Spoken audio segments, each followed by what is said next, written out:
ఏగుతుందా? అల్లం ఎల్లిగడ్డ మరి ఏగినాక ఇంకేగలే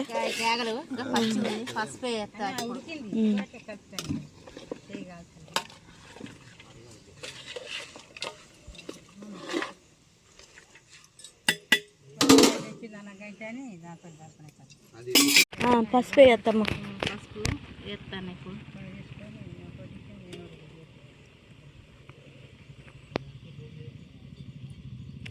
కలిపిగా